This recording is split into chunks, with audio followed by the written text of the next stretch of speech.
Iginiit ni Prime Minister Benjamin Netanyahu na naghahanda na ang Israel para sa isang ground invasion sa Gaza. Tumanggi naman itong idetalye kung kailan ito isasagawa.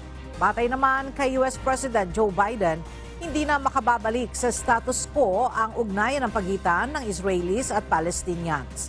Samantala, inihinto na ng Gaza Hospitals ang operasyon nito liban sa emergency services dahil nagkakaubusan na ng fuel.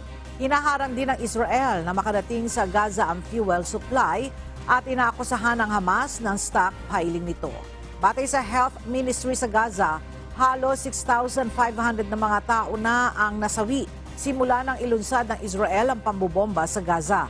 1,400 naman ang nasawi sa southern Israel nang sorpresang atakihin ng Hamas noong October 7.